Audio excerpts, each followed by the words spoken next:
podcast Ato Zero. Aqui a gente discute cinema, educação, diversidade, cultura e como tudo isso se conecta às nossas vidas. Quer saber mais? Então, vem comigo. Nosso segundo episódio do Ato Zero Podcast. Sejam bem-vindos, bem-vindas aqui. Que bom, né, que a gente teve um segundo. Tem muito projeto que começa e a gente não consegue continuar. Mas enfim, sejam bem-vindos aqui. Estamos aqui agora já um pouco mais consolidados, né? Se você não ouviu o nosso primeiro episódio ainda, faça o favor. A gente está muito chique. A gente está no Spotify, a gente está no Amazon Music, no Google Podcasts, no YouTube. A gente conseguiu já atingir essas plataformas e a ideia é que a gente vá se consolidando, né, ao longo do ano aí. Estou aqui com meu colega de bancada, o Júnior. Bom dia, Júnior. Bom dia, Jardel. Bom dia, pessoal, que vai estar ouvindo o nosso podcast aí. É um prazer imenso estar aqui mais uma vez e estar trazendo temas para vocês aí, para a gente poder debater, conhecer um pouquinho mais, né, sobre esse projeto que é o Ato Zero. E hoje nós estamos aqui com um tema, né, Jardel, um tema bem contextual, assim, da atualidade. Exato. E convidados importantes aqui hoje também conosco. Com certeza. Olha só, a gente está evoluindo aqui, é o Globo, nota a gente aqui. Bom, a gente, no primeiro episódio, a gente discutiu um pouco mais, assim, sobre o projeto em si. A intenção aqui do podcast que é documentar esse projeto chamado Cinema Digital, que acontece aqui na escola, no qual os alunos estão desenvolvendo, né, filmes em curta-metragem sobre adaptações de obras literárias, e aí o podcast surgiu, né, nessa intenção de documentar esse processo e ampliar as discussões. E agora, de agora em diante, né, os podcasts serão temáticos, né, os episódios serão temáticos com base nos temas dessas histórias que eles estão adaptando. Hoje, como não poderia deixar de ser, né, a gente está aqui no pleno mês do orgulho, no finalzinho, né, e nós temos algumas histórias, né, que adaptam histórias e contextos e personagens, situações LGBTQIAP+, e a gente vai tratar disso hoje. E para tratar melhor ainda desse assunto, nós temos hoje aqui um convidado especial, que também é professor, um grande amigo aqui, professor Caio Bezerra. Bom dia, Caio. Bom dia, pessoal. Bom dia, Jardel. Bom dia, Júnior. Bom dia aos alunos. É uma alegria participar aqui com vocês do Ato Zero. Obrigado mesmo pelo convite, viu? Então, vamos lá. Bom, meu nome é Caio e eu deixo sempre à vontade, porque tem gente que me chama de Caio Bezerra, Caio Coelho. Isso é por causa dos sobrenomes dos meus pais, então fica à vontade. Eu sou professor da Rede Estadual de Educação desde 2018. Sou professor de Biologia e de Ciências e atualmente eu tenho me dedicado às pesquisas por causa do meu mestrado na área de diversidade de corpos, gênero e sexualidade. A gente trabalha muito com anatomia, fisiologia, visando a comunidade queer e pensando em como a gente pode trazer para o novo contexto de educação que a gente vive, que é uma educação mais voltada também para a tecnologia, para um ensino investigativo, como que a gente pode trazer essas temáticas, aquilo que já tem sido produzido nas academias, nas faculdades, universidades, trazendo assim para os nossos alunos com uma linguagem dentro da realidade que eles vivem, e também contextualizando a população LGBT. Acho que é muito importante tratar desse tema agora em junho, julho, por causa da proximidade, né, da data do tema do orgulho LGBT, e fico muito feliz que vocês têm produzido, a partir de obras conhecidas, filmes, curtas-metragens, envolvendo, né, mudando um pouco o contexto original para colocar as pessoas LGBT que já estão na sociedade desde o seu surgimento, mas que foram invisibilizadas por uma visão colonializada, por uma visão heterocisnormativa e por uma visão centrada na pessoa branca, hétero, cis. Eu acho que é muito importante a gente fazer críticas e apontamentos sobre a forma com que a sociedade foi movida. E acho que esse passo que nós temos dado nas pesquisas, vocês através do Ato Zero, Acho que é muito importante para que o debate público chegue a pessoas que talvez estariam fora, né, do contexto da pesquisa, fora do alvo. Isso aí. E vários de nós aqui fazemos parte, né, deste contexto de pesquisa que você disse, né? E contextualizando para quem não é, né, desse contexto e tal, o mês do orgulho a gente comemora em junho, né, a gente chama de mês do orgulho LGBTQIAP+, porque é o mês em que se celebra no mundo inteiro, não é no Brasil, né, essa questão do orgulho LGBTQIAP+. E quando a gente fala em orgulho, né, é o orgulho simplesmente de ser quem você é, né, porque como o Caio disse, nós vivemos numa sociedade, infelizmente, que nos faz acreditar o tempo inteiro, quem se identifica como LGBTQIAP+, que a nossa existência é errada desde o nascimento, né? Então, o mês do orgulho é para celebrar o orgulho de ser quem é, o orgulho de poder dizer e poder ser quem você é, né, de fato. Então é isso que quer dizer esse orgulho aí do mês de junho. E especificamente no dia 28 de junho é o dia em que se celebra no mundo inteiro, né, esse dia do orgulho, que é uma celebração, na verdade, ao dia 28 de junho de 1969. Para quem não sabe, esse foi o dia da famosa revolta de Stonewall, lá nos Estados Unidos, que foi, em um breve resumo, assim, né, basicamente, né, foi um movimento da população LGBT da época, em que a repressão era absurda, né, não era permitido ser LGBT naquela época.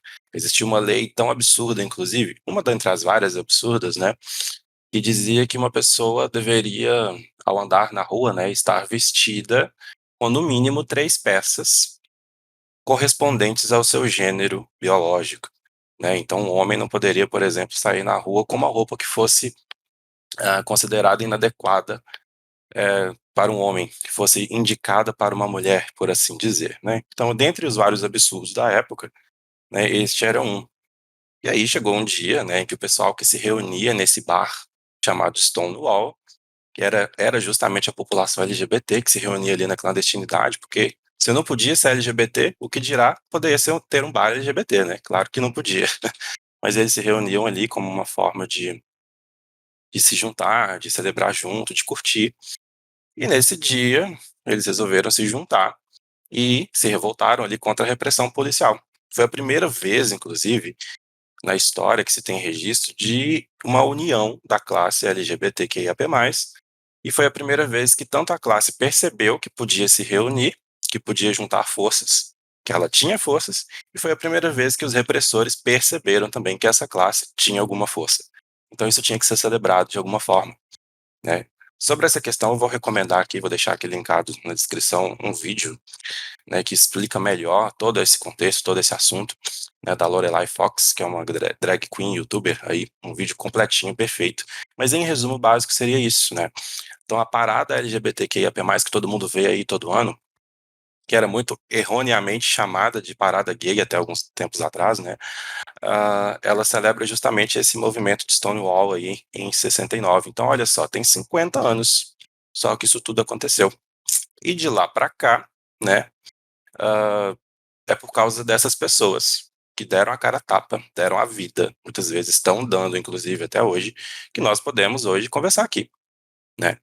Eu, por exemplo, me identifico como um homem cis homossexual, e nós temos pessoas aqui que de várias partes dessa sigla LGBT e fora dela também, né, então é por causa de pessoas que fizeram essa movimentação toda que nós podemos hoje estar aqui conversando livremente, né. Jardel, e é tão absurdo quando a gente pega esse relato que você contou, essa história de como surgiu tudo, é tão absurdo a gente ver que as pessoas precisavam basicamente se reunir escondidas para poder ser quem elas eram, quem elas realmente são, né, a sua essência, demonstrar a sua essência.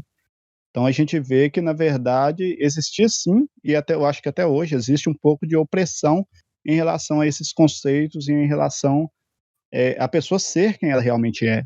Existe bastante, né, sempre. Infelizmente a gente ainda está num processo grande aí, né, de busca desse respeito, né, da diversidade, então, no mês do orgulho, inclusive, a gente discute muito essas coisas, né, mas também é o mês que a gente vê muitas marcas se aproveitando dessa pauta para poder lucrar em cima, a gente vê muita publicidade em torno disso que, na verdade, fora do mês do orgulho não acontece esse apoio, né, todo. Mas enfim, é um processo, né? Isso aqui que a gente está fazendo faz parte desse processo, né? Que é muito importante realmente. E Caio, como é que você se identifica, né, dentro do espectro LGBTQIAP+, e como que surgiu a ideia, né, para pesquisar o que você pesquisa hoje, que são questões de gênero, correto? Bom, Jardel, eu me identifico como um homem cis gay, negro, apesar de não retinto, e essa é uma história para outro, para outro podcast, né, sobre raça e etnias, mas a ideia do projeto ela é muito interessante porque quando eu entrei para o mestrado, a minha ideia já era falar sobre gênero e sexualidade, por causa de um aluno que eu tive aqui na instituição, que eu dou aula. Ele é um homem trans e ele sofreu transfobia aqui dentro da instituição por uma professora que sequer sabe que ela foi transfóbica. Não é que ela não é que ela não saiba assim que ela foi sem educação ou cruel com ele, mas ela não sabe que o que ela fez é criminoso, é cruel. Por ser também uma boa professora, uma boa pessoa, ela tenta melhorar sempre, mas ela teve um dia de uma fala muito infeliz. E esse aluno, ele saiu da escola. Ele entrou aqui se apresentando como mulher. Ao longo da estadia dele na escola, ele foi se entendendo como uma pessoa trans e se entendendo como pessoa trans, ele tinha as vestimentas que ele acreditava ser mais adequada para aquilo que o gênero dele com o qual ele se identificava, né? Bom, após a saída desse aluno, que foi logo após a saída dele que eu descobri que ele passou por uma transfobia, eu achei interessante falar sobre esse tema, apesar de não me identificar como uma pessoa trans. Bom, a partir daí foi o momento mais difícil do projeto, porque nenhum professor do mestrado, do programa de mestrado que eu atuo, tinha experiência na área de gênero e sexualidade. Todos os meus professores são biólogos ou biomédicos, então, assim, pouco voltados assim, mesmo para a formação dentro da educação e muito menos para a área de gênero e sexualidade. Então, meu projeto ele foi rejeitado por quase todos os professores da área de anatomia e morfologia, porque a minha ideia era integrar biologia, o ensino da biologia, com o gênero e a sexualidade, pensando numa perspectiva queer, ou seja, pensando que o corpo ele não é uma estrutura pronta, anatômica, que você vai estudar como se ela não tivesse modificações. Então, a gente entende que o corpo ele também é mutável, ele também muda e ele é diferente em cada pessoa. Isso a gente está falando de padrões genéticos e anatômicos. Eu não estou falando aqui de gênero e sexualidade propriamente dito. Mas, então, essa é a primeira crítica que a gente levou para o nosso projeto, para que a gente parasse de ensinar como se o corpo ele já estivesse pronto. E aí, os primeiros questionamentos que a gente faz o ímen das mulheres são diferentes, o pênis dos homens são diferentes, as nádegas são diferentes, então a gente não pode pegar um padrão branco, que geralmente são os torsos, né? Eles são brancos, com os órgãos todos perfeitos, num tamanho X, com todos os órgãos sexuais ditos normais, e achar que aquilo é ensinar anatomia, porque você não está ensinando anatomia, o que você está fazendo é reproduzir um padrão cristão, eurocentrado, centrado na pessoa branca e centrado na pessoa cis-hétero. Então, a partir do momento que a gente começa a questionar isso, a gente se aproxima de um biomédico, o professor Miguel, também do meu programa, que aceitou o nosso mestrado com muito receio. Ele disse, Caio, vou te ajudar no que eu puder, mas eu não entendo muito. Então, quando ele aceita, a gente procura junto disso um psicólogo, né? Um doutor em psicologia social, que é o professor Marco, meu co-orientador, e a gente começa, então, a atrelar a parte da morfofisiologia, né, da anatomia e fisiologia humana, com os conceitos de gênero e sexualidade, pensando numa perspectiva psicológica e social. A partir disso, então, o projeto ele surge. A gente inicia o projeto falando sobre puberdade, sobre sistema endócrino. Então, a gente conversa com os nossos alunos, ainda no período de pandemia, sobre as mudanças que acontecem no corpo da pessoa num período X que a gente vai chamar de puberdade. E aí a gente começa a mostrar que algumas pessoas elas vivem duas puberdades. Geralmente uma qual elas odeiam, algumas pessoas, porque é a puberdade num corpo ao qual ela não se identifica, e depois ela passa por uma segunda puberdade, que é o processo, por exemplo, da redesignação do seu corpo, e é o momento onde que a pessoa, se ela tiver passado por uma puberdade feminina, ela passa, por exemplo, por uma masculina por causa dos hormônios que ela usa. E aí a gente começa a discutir, inclusive, os termos, né? O que é o feminino, o que é o masculino. O que é uma puberdade feminina? O que é uma puberdade masculina? Então, a partir do momento que a gente começa a questionar isso com os nossos alunos, a gente traz também a questão dos intersexos, né? Que são pessoas que já nascem anatômica e geneticamente, ou outro, ou um e outro, diferentes daquilo que a gente chamaria de habitual. E a partir dessas discussões do que é a normalidade, o que é nascer com o órgão comum, o órgão correto, a gente vai trazendo essas perspectivas para os nossos alunos, dentro de sala de aula. E aí os nossos alunos começam a produzir conteúdo semelhante aos que os alunos de vocês têm feito. Eles produzem, então, documentários, produzem animações, produzem entrevistas, produzem quiz, produzem podcast também. E esqueci, inclusive, de encaminhar para vocês, ou encaminhar para que vocês possam escutar. Quando a gente começa a falar das pessoas intersexo, mando sim. A gente fala das pessoas intersexo, das pessoas que eram castradas, né? A gente fala, por exemplo, dos castratos italianos, que eram pessoas jovens que, quando crianças, eles tiravam o testículo para que essa pessoa não entrasse, por exemplo, na puberdade e a voz não engrossasse, para que ele pudesse cantar dentro da igreja com uma voz dita feminina. E aí a gente vai fazendo essas discussões também em torno, por exemplo, das mudanças corporais, do que é o ser gordo, o que é a pessoa sofrer a gordofobia, porque aí a gente vai entendendo que tudo isso interfere em quem nós somos, a gente vai entendendo que o gênero, ele não está só ligado às questões sexuais, ele está ligado a uma formação enquanto pessoa. Então, por exemplo, se eu tenho barba ou não tenho, se a minha voz é fina ou não é, se eu menstruo ou não menstruo, se eu posso engravidar, se eu não posso, se a minha bunda cresce, se meu peito cresce, se eu sou uma mulata, como as pessoas esperam que eu seja, né? Aquela mulata bonita, do cabelo grande, do peito arrebitado, da bunda empinada.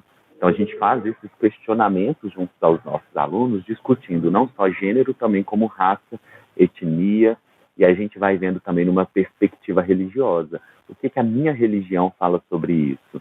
Será que eu já comecei a questionar isso ou não da minha religião? Será que eu abro portas na minha religião para receber pessoas diferentes? Ou eu utilizo de um dogma que eu aprendi, um conhecimento que eu não questiono, para impedir, por exemplo, as pessoas de se manifestarem como elas são? Então, esses são alguns dos questionamentos que a gente fez durante o projeto, que deu aí uma dissertação muito interessante com o documentário, com as animações, com o podcast, com desenhos, e futuramente aí, quem sabe, outros produtos que vêm, né? Bom, obrigado por compartilhar isso com a gente. E como você disse, né, a professora, né, que teve uma fala transfóbica e ela, talvez nem até por desconhecimento, né, essa semana a gente conversando na sala dos professores também, a gente abordou esse assunto, né, e um professor também, a gente estava falando sobre uma aluna que é trans, que nós temos na escola também, e um professor levantou a seguinte questão, né, mas será que ela não é muito nova, né, para saber sobre isso? E foi aí que eu disse, não é. Ela não é muito nova. Essas questões de gênero e sexualidade são percepções que podem ocorrer em qualquer momento da vida, né? E ele também não foi transfóbico, assim, né? Ele não teve uma má intenção na fala dele, claro. Deu para perceber claramente que era um desconhecimento mesmo sobre o assunto. Uma desinformação, não tem problema nenhum quanto a isso. Ele é uma pessoa ótima também. Mas o que a gente vê é que ainda há muito desconhecimento sobre isso, né? E que fica muito a nosso cargo, professores LGBTs, no meu caso, que também me identifico como homem gay, de trazer essas pautas. Por quê? Dentro do nosso planejamento ali anual, né, a gente tem ali na escola diversas semanas, diversas temáticas que são para ser trabalhadas ao longo do ano. E eu fui revisitar agora em junho ali esse cronograma, né, e não tinha nada LGBT, nada sobre diversidade, nada sobre assuntos, questões de gênero, nada disso. Nós tivemos aí uma semana atrás que falou sobre questões de homofobia, mas que também não foi retratada da maneira que deveria, né? E isso fica muito nas nossas mãos, na iniciativa das pessoas que se identificam, dos professores que se identificam com pautas LGBTQIAP+, para poder trabalhar.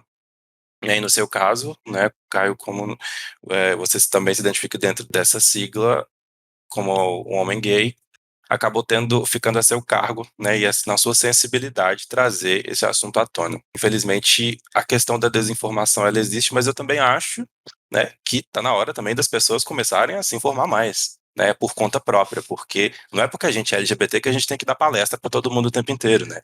Não tem que ficar se explicando Exatamente o isso. tempo inteiro.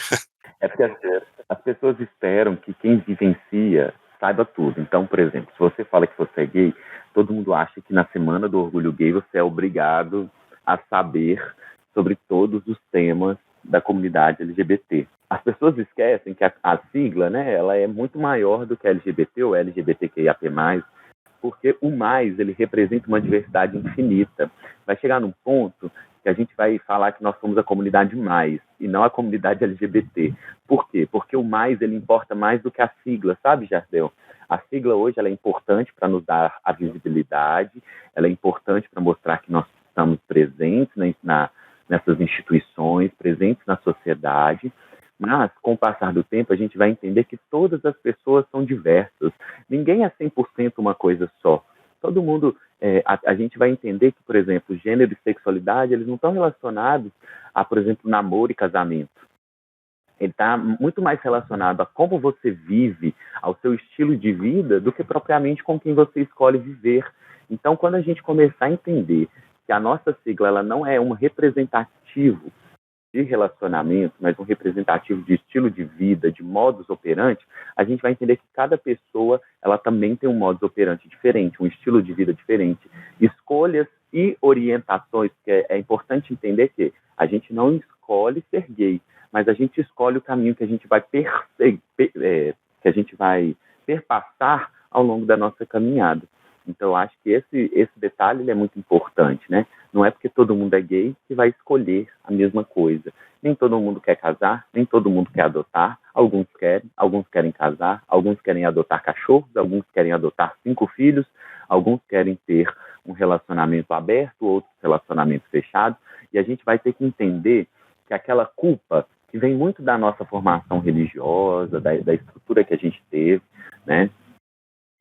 Essa culpa ela tem que ir diminuindo, porque quando diminui a culpa, diminui também o julgamento, que é aquela vontade de dizer para o outro que ele vive da forma errada. E aí a pergunta que eu tenho para dizer é, qual que é a forma correta de se viver? Né? Será que a forma correta de se viver é fingir que é hétero e trair a esposa com outro homem? Ou a forma correta de se viver é dizer que é um homem de bem, mas ficar matando pessoas por serem transexuais? Então, acho que é muito importante a gente fazer esse debate.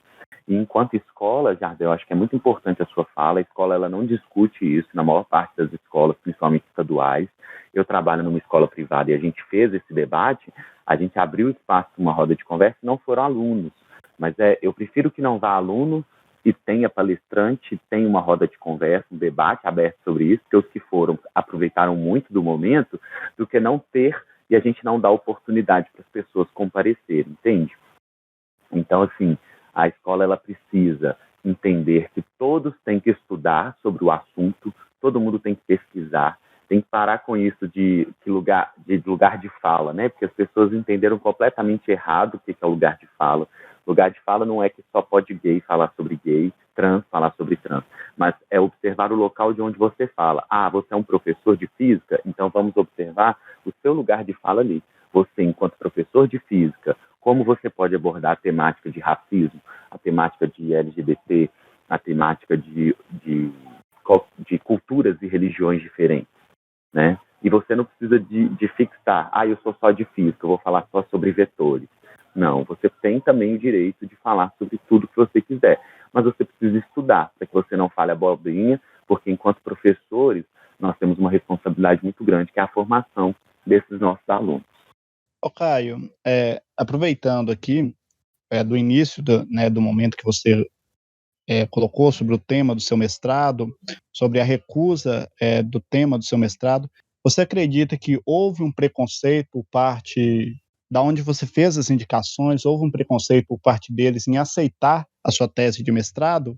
Você acredita que isso aconteceu ou não? Você acha que não houve isso? Eu acho que houve mais medo, sabe, Júnior? Uhum. Observando hoje, depois que o trabalho está pronto, todo mundo está elogiando, sabe? Inclusive os professores que não se sentiram à vontade para trabalhar o tema. Nos e-mails, a resposta era unânime, sabe, Caio? Eu não tenho experiência para trabalhar com isso, eu tenho muito medo de não saber te orientar. E aí, o Miguel ele foi o único que se propôs diferente. Ele falou, olha, eu não tenho conhecimento sobre o assunto, mas eu estou disposto a procurar e a chamar alguém para me auxiliar nisso. Foi o que ele fez. Então, assim, na academia também existem muitos assuntos, sabe, Júnior? Então, assim, é muito complicado um professor assumir uma responsabilidade, sendo que ele tem outras e depois não dar conta. É a minha formação. Então, eu achei até que foi bacana deles falarem que não poderiam ajudar. Pior seria se falassem que iriam me ajudar e depois dessem para trás. Aí eu ficaria bolado. Mas foram sinceros. Você ficar a ver navios, né? Foram sinceros desde o início. O professor Miguel, que é o meu primeiro orientador, ele já está em fase de aposentadoria, então ele tem uma carga de serviço menor e uma disposição. Eu sempre brinco e falo assim, né?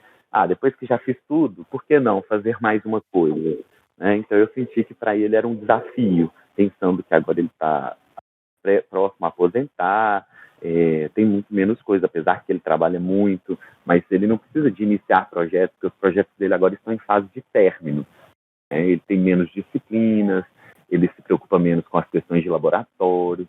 Então, eu acho que foi a pessoa ideal, mesmo que eu tenha recebido não, eu acho que esses nãos eles foram importantes para eu ter recebido sim do professor Miguel e entender que o meu trabalho ele precisa ser falado, justamente porque, em meio a tantos biólogos, a tantos biomédicos, a tantos médicos, fisioterapeutas, odontologistas que fazem parte do meu mestrado, nenhum deles estava apto a falar. E agora eu vejo os frutos, né? Porque depois que eu resolvi, várias pessoas me chamam para palestras, me chamam para rodas de conversa, me chamam para debates, me chamam para dar instrução. Esses dias, um colega do meu mestrado me chamou para poder passar parte do que eu fiz no meu trabalho para os alunos. E aí ele falou, Caio, a gente está aqui com um projeto, mas eu estou achando ele bem fraco, eu vi a sua apresentação, eu acho que eu preciso aprimorar mais, você me dá uma ajuda? Então, assim, eu falo, dou. E aí eles até perguntam, quanto você cobra? Nada, eu não cobro, porque eu estudei numa faculdade pública, eu não recebi cobrança, né, no sentido para receber esse conhecimento, eu tenho meu próprio emprego.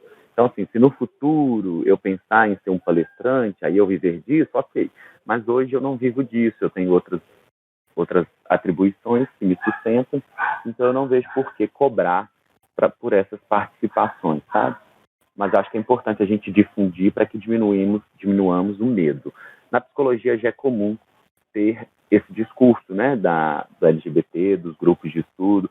Na FAFISH, né, que é a Faculdade de Ciências Humanas, eles já discutem mais. Agora, nas faculdades da área mais de anatomia e fisiologia, propriamente da UFMG, eles não têm o hábito dessas discussões. Então, eu acho que no futuro, quem sabe, né, a gente vai lá para poder quebrar essa visão de que biologia não discute gênero e sexualidade. Porque discute. A gente só não tem muita gente aqui no Brasil, dentro dessas áreas, que façam essas discussões de forma aprofundada. Mas no exterior a gente tem, né? A gente tem, por exemplo, a Haraway, que ela fala muito junto da Judith Butler, que elas fazem discussões em torno da biologia. A Judith Butler numa área mais filosófica, social, e a Haraway numa área mais biológica mesmo. Isso aí. E a academia também é um lugar tão sensível ainda a diversos fatores, né?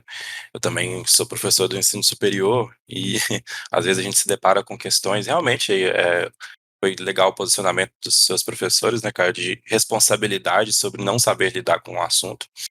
o que também volta naquele assunto da desinformação, né, que muitos anos passados sem ter contato direto com a área. E a academia também tem uma série de outras questões, né, de vaidade, de medo de tocar em determinados assuntos, enfim, existem lugares aí saudáveis na academia e lugares não saudáveis, né, assim como em todos os lugares. Mas daí a importância, né, por exemplo, o Júnior é um homem hétero, cis, né, e tá aqui com a gente discutindo essa questão, né, e isso demonstra, né, a necessidade que tem da gente ampliar esse diálogo para todo mundo, por mais da sigla, como você bem citou, né, e é nesse viés que eu quero incluir aqui as nossas convidadas, né, a gente tem um segundo bloco aqui que é o mise-en-scène, que hoje eu vou chamar de Povo Animado. Lights, camera, action. Bom, meninas, sejam bem-vindas aqui, nossas alunas que estão aqui hoje como convidadas, estão aqui trabalhando muito e também como roteiristas nesse projeto, né? Eu queria que vocês se apresentassem um pouquinho, tá? Diz pra gente aí quem são vocês. Bom dia a todos, bom dia Caio, bom dia Júnior, bom dia Jardel, bom dia meninas.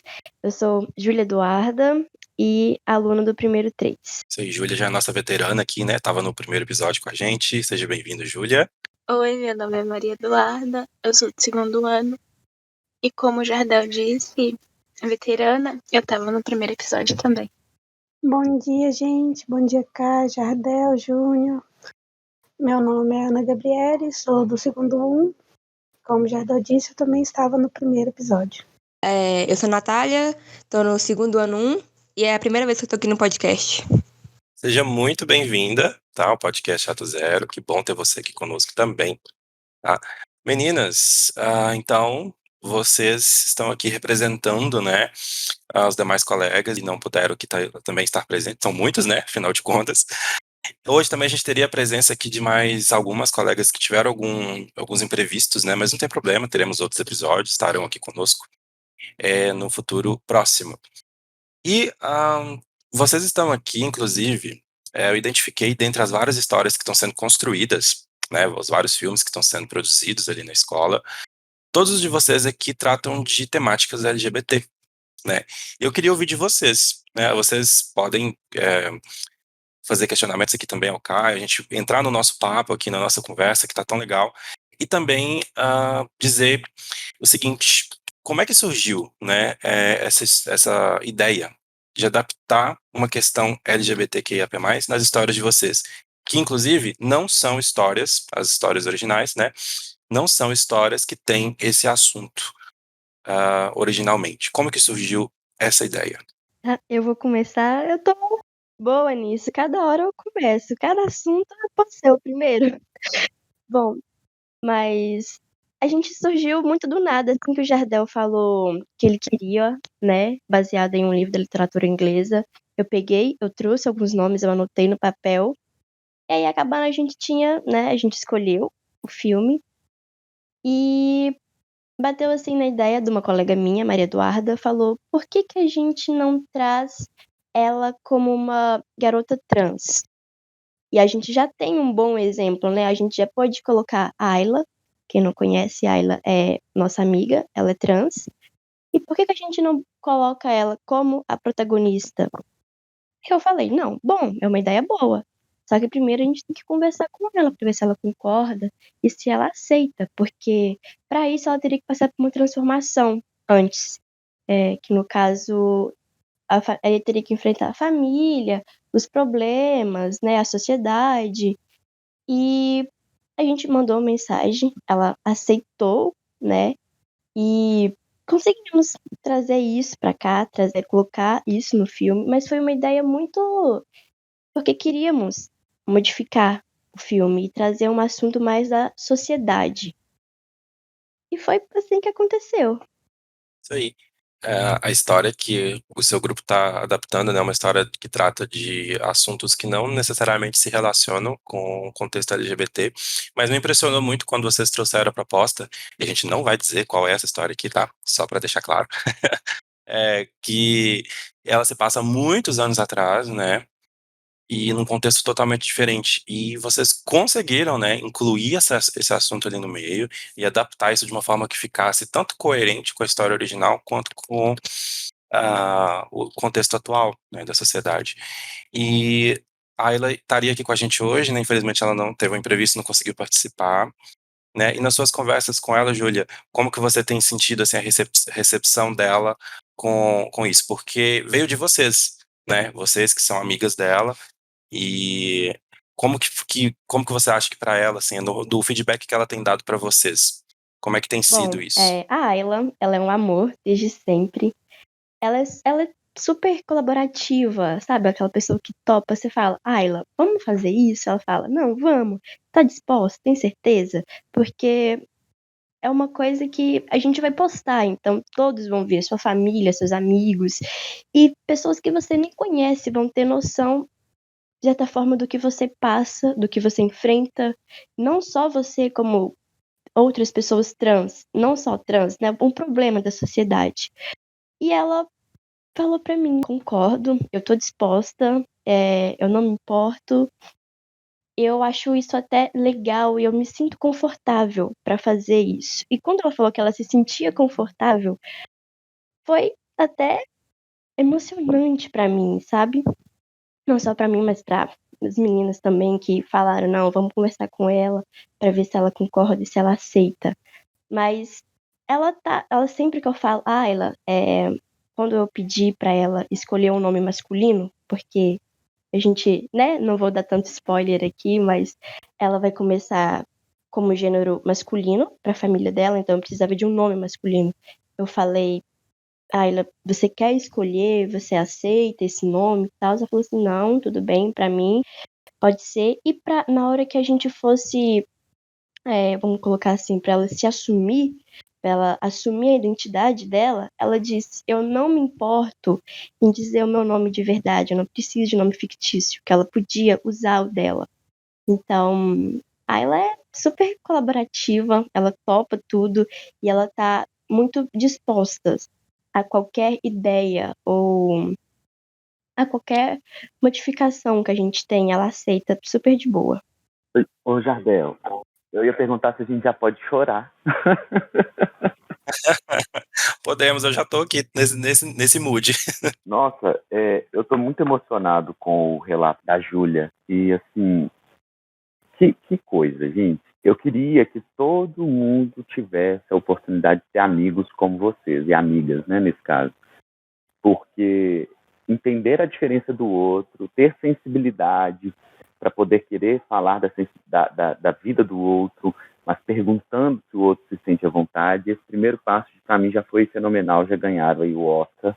Mas o que me emocionou muito foi entender que um tema precisa ser debatido e ele poderia ser qualquer outra pessoa fantasiada, né? Porque é um filme, então poderia ser um homem fingindo ser uma mulher trans e etc.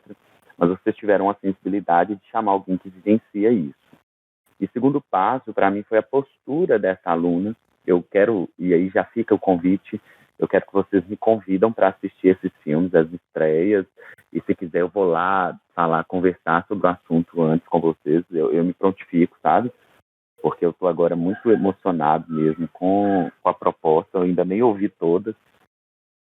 E então, assim, primeiro, parabenizar esse trabalho, que fantástico. E segundo, eu queria saber o seguinte, quais fontes vocês utilizaram para criar, porque eu acho que é muito importante, ok, chamar uma pessoa trans, ok, tiver a sensibilidade, mas acho importante, e aí se não pesquisaram ainda, uma sugestão, de que vocês busquem fontes, não só fontes da internet, acho que o Jardel já deve ter comentado isso com vocês, porque às vezes a gente pega alguma coisa da internet e já usa, né? E nem sempre essas coisas elas falam exatamente o que as coisas são. Então, minha sugestão para vocês são sempre assim, buscar, eu posso mandar sites de núcleos aos quais eu acredito ter um trabalho muito bom, tem pelo Brasil todo, mas tem também núcleos que colocam como se estudasse, não estudam. Não basta ter LGBT na capa da revista para a gente achar que ela sabe o que realmente acontece. Mas, assim, parabéns por esse trabalho. Só fica essa ressalva mesmo com as fontes, com a referência bibliográfica. Exatamente. Vai ser muito bem-vindo, Caio, tanto aqui para participar com a gente, quanto para serão muito bem-vindos aí as suas referências, com certeza.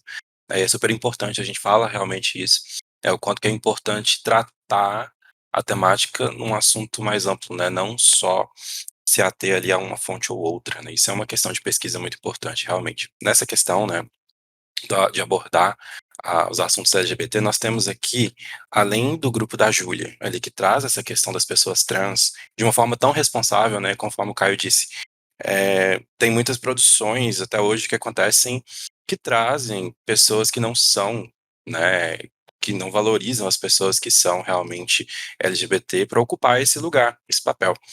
Ocorreu uma discussão muito ampla desde, se eu não me engano, 2016, 17, daquele filme, né, A Garota Dinamarquesa, que tinha o Ed Redmayne no papel de uma garota trans, e surgiu uma discussão muito grande, né, sobre o trans fake, né, por que colocar um homem cisgênero ali para representar uma pessoa trans?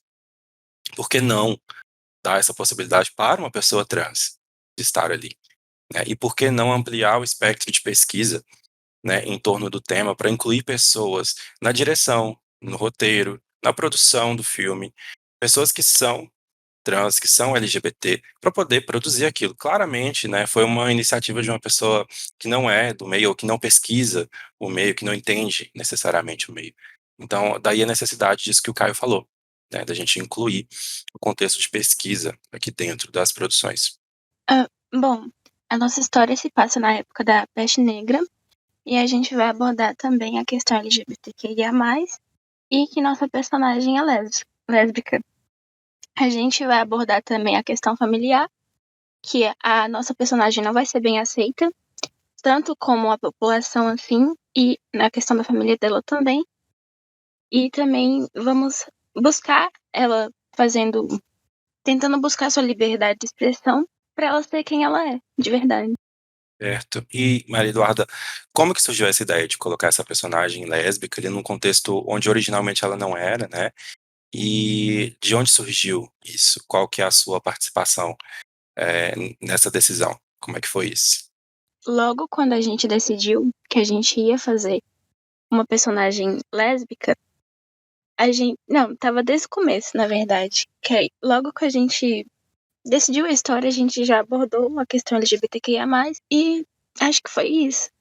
E você citou um assunto, né, que é importante, que foi, se passa na história da peste negra. Tem alguma relação, né, da peste negra com a questão LGBTQIA+, aí? Você citou esses dois assuntos como eixos principais, né? Qual que seria a relação das duas coisas? Que nessa época, as pessoas que eram LGBTQIA+P, não eram bem aceitas na sociedade. Se a pessoa fosse, supostamente ela ia trazer a peste pra, entre aspas, cidade. Olha que interessante, né? Qualquer semelhança com a pandemia, melhor dizendo, né, da AIDS aí, do vírus HIV da década de 80 para cá, não é mera coincidência, não é mesmo? Então, Caio, a história do grupo da Maria Eduarda, né, traz um assunto recorrente pra gente aqui, né? Como que os LGBTQIA+ são culpados, né, por diversas questões que acontecem na sociedade ao longo da história.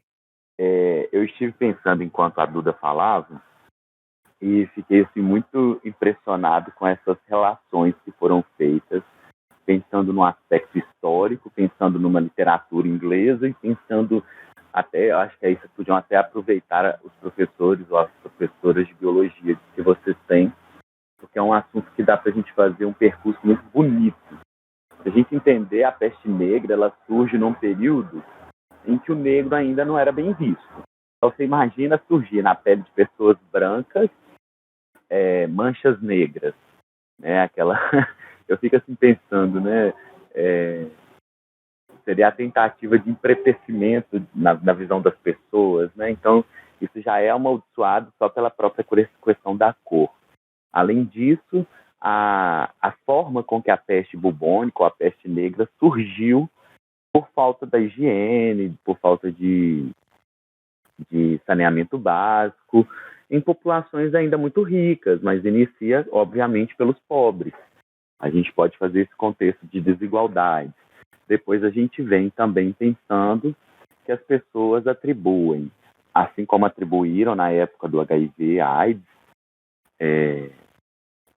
as diferenças de gênero e sexualidade, a culpa como se Deus amaldiçoasse essas pessoas, então elas tivessem consigo a doença e, portanto, passassem para a sociedade branca, hétero, cis, católica, cristã, apostólica romana da época, né?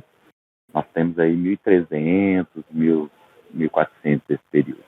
Então, assim, acho que é muito importante as reflexões que o grupo vai fazer. Eu fico muito feliz de saber que incluem uma mulher lésbica, porque a gente vê que a mulher lésbica ela ainda é utilizada como forma de fetiche, né? Duas mulheres se beijando é um fetiche para o homem hétero cis, mas ela, ao mesmo tempo, carrega a culpa de não ser a fêmea, de não ser a dama, de não ser delicada, dócil, pior ainda se ela for negra, né?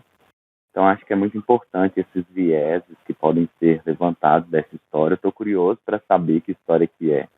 Acredito que eu vou ter que ler esses livros depois que eu assistir o teatro para entender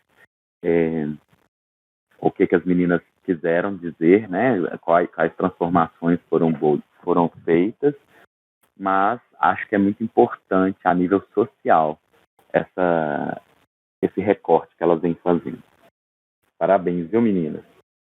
Assim, pra mim tem sido bem tranquilo, assim, vamos dizer, porque no começo, quando elas começaram a discutir sobre trazer, né, pra história comunidade LGBTQIAP+, eu comecei a escutar as ideias delas, só que aí pra frente depois eu não tava tão por dentro, até porque no dia que eu e a Maria Eduarda tava fazendo o roteiro, tinha mais uma personagem lésbica, né? Aí eu fiquei sabendo depois, mas eu acho bem legal a gente trazer essa ideia, né, da Idade Média com algumas coisas de hoje em dia, porque naquela época, igual a Maria Eduarda falou, os casais homossexuais não eram muito aceitos, né?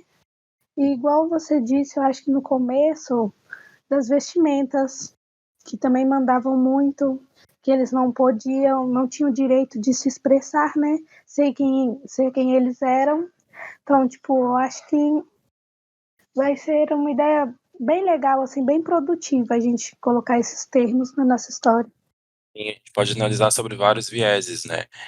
Nas nossas conversas ali com o grupo, quando trouxeram essa questão, né, da peste negra lá na Idade Média, a gente fez uma relação direta disso com o HIV, a AIDS, e como que esses estigmas sempre vêm, né, para a população LGBTQIA+. E, de novo, né, eu vou recomendar aqui depois, vou deixar os links aqui depois, um vídeo também, que trata justamente disso, como que na década de 80 e 90, se vocês pararem para analisar as produções audiovisuais dessas épocas, sobretudo produções da Disney, olha só, como que os vilões dessas histórias, aí eu tô dizendo de Pequena Sereia, eu tô dizendo de O Rei Leão, de Aladdin, de O Corcunda de Notre Dame, enfim, todas essas produções trazem na figura do vilão uma pessoa LGBT. E por que que isso acontecia sempre naquela época, né? O contexto histórico importa muito. Nós estamos ali na década de 90, quando esses filmes são lançados, e era justamente essa época em que todo mundo tinha muito medo de gay, de lésbica, de bi, de trans, pessoas LGBTQIA+, porque elas eram tidas como as grandes culpadas pelo HIV, pela AIDS. Então, como a sociedade tinha medo dessas pessoas, né? Como que a sociedade atribuía a nós, né, essa culpa por, por essas doenças, por esses estigmas todos aí. E como que a história se repete, né? Infelizmente. Olha, as meninas estão tratando de uma história lá da Idade Média. Tem uma relação direta aqui com o século XX e XXI, né? Então, como que isso tudo se repete, né? Impressionante, realmente. E que bom, né? Poder abordar tudo isso e conversar sobre isso com vocês. Bom, e temos também na mesma turma, né? A Natália, da mesma turma de vocês, e é de um outro grupo, né, Natália? Como que tá sendo lá com vocês? O grupo de vocês, essa abordagem? A gente também vai tratar sobre uma questão LGBTQIAP+, mesmo que o foco da história não seja esse, a gente vai trazer essa questão da homofobia para um dos personagens da história. Entendi. E como que surgiu essa ideia? Por que trazer isso à tona numa história que originalmente não tinha isso? Como que surgiu isso e por que surgiu? Então, em um dos livros que a gente está se baseando para fazer a nossa história, trata também sobre isso de forma bem parecida, mas também a gente queria também trazer assuntos mais atuais, que está acontecendo por agora, como bullying.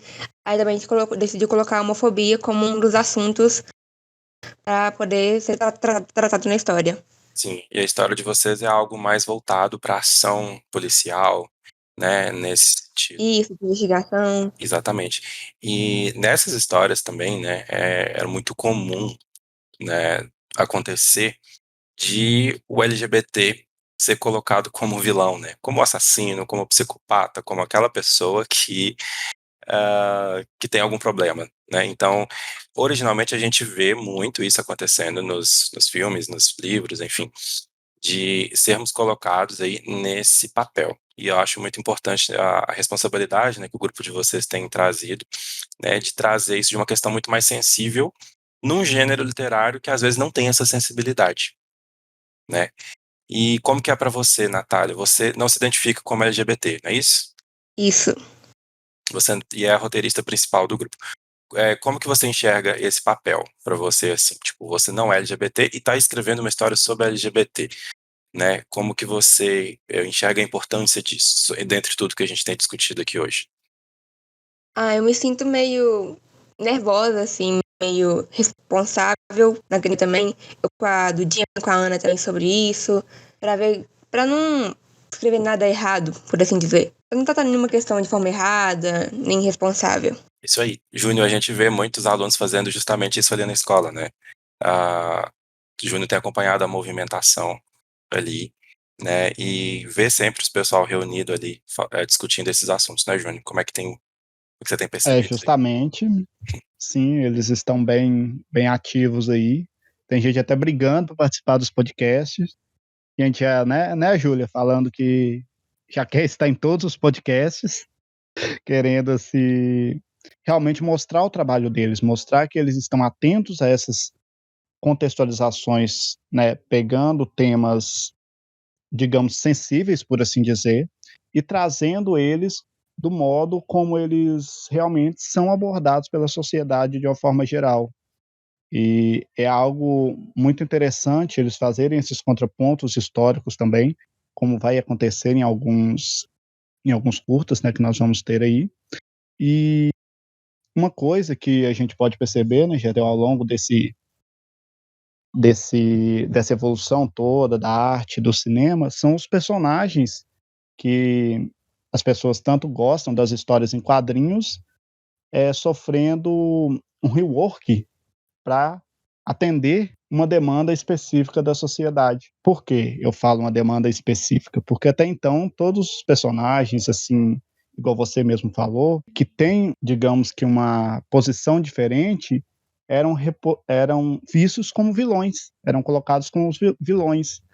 E agora, o próprio cinema, as próprias histórias em quadrinhos já estão criando personagens de representatividade como heróis, como no caso mesmo do Doutor Estranho, né, o 2, o Multiverso da Loucura, ele traz uma personagem de representatividade num dos papéis principais, como uma heroína. E aí a gente vê, né, a importância. Eu puxei para o Júnior aqui justamente por causa disso. A gente discute muito essas questões. A gente chegou um dia na sala, né, foi acho que até na sala das meninas, da Natália, da Duda, da Ana Sim, Gabriele, e eles estavam falando desse filme, né, que era o Doutor Estranho, no Multiverso da Loucura. E ali tem uma série de questões, né, tem uma série de questões. muitas E o Júnior questões. tocou num ponto importante que é as pessoas LGBTQIA+, participarem do processo produtivo desses filmes. E quando eu perguntei para a Natália aqui sobre como que estava sendo, né, ela como uma pessoa hétero, ela se ressaltou muito a questão da responsabilidade e do diálogo com pessoas que são LGBTQIA+, para construir histórias desse gênero, né, e o quanto que isso é importante. A gente vê ali no filme tanto uma questão de representatividade, né, como o Júnior disse, e também vê alguns problemas de gênero, né. A gente vê de novo, né, uma mulher ser colocada no papel de descontrolada, uma mulher ser colocada no papel de que não consegue suportar, né, os próprios sentimentos, as próprias perdas, e isso é um problema sério. Isso é um problema ali que certamente não teve, né, o cuidado de uma mulher ali lidando com aquilo, né? Então, uma mesma produção audiovisual, uma mesma produção traz ali uma série de questões, tanto positivas quanto negativas, né? Então, como é importante, né, discutir essas questões aqui sobre vários aspectos, sobre várias perspectivas. Bom, eu tenho duas perguntas para o Caio, na verdade. E uma delas é: por que que o Brasil é um principal país onde mata mais LGBTQIA+ no mundo? Onde, para o pessoal de fora, o Brasil é um país onde se trata muito de amor, de muito afeto, de muito calor humano, sendo que, na prática, a gente vê nas notícias, nos jornais, que é um Brasil onde mata muitas, não somente pessoas trans, mas principalmente abordando este assunto. Que pergunta, hein, Caio? Se prepara aí para responder, hein? Aqui. Júlia, você não quer fazer as duas, não? Porque aí eu tento responder as duas, ou então eu respondo uma que é mais fácil para si. Não, e é importantíssima essa pergunta, Júlia, porque no Brasil, nós, esse ano, de 2021, ganhamos de novo o título de país que mais mata pessoas trans. Né? Nós fomos o primeiro colocado em morte de pessoas trans. Nós tivemos aí também dentro do ranking por muito tempo de pessoas que fazem cirurgias em pessoas intersexo. E a gente tem a todo tempo notícias de assassinatos, agressões às pessoas da comunidade LGBT, QIAP+.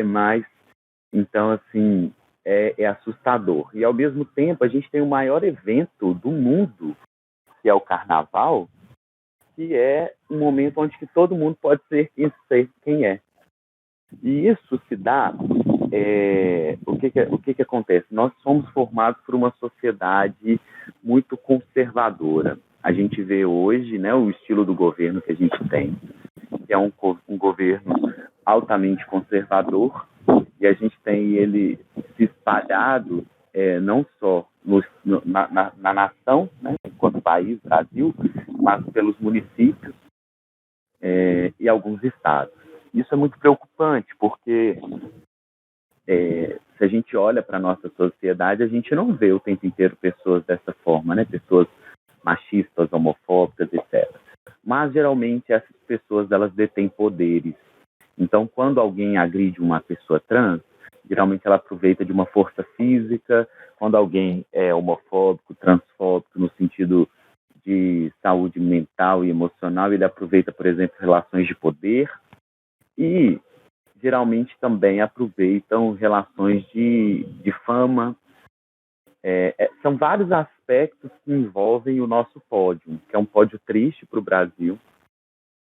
E quando a gente vê essas pessoas, por exemplo, no Carnaval, essas pessoas, por exemplo, no Dia do Orgulho, levantando bandeiras e falando, pode ser quem se é, a gente sabe que, na verdade, não é bem assim que as coisas são, na verdade.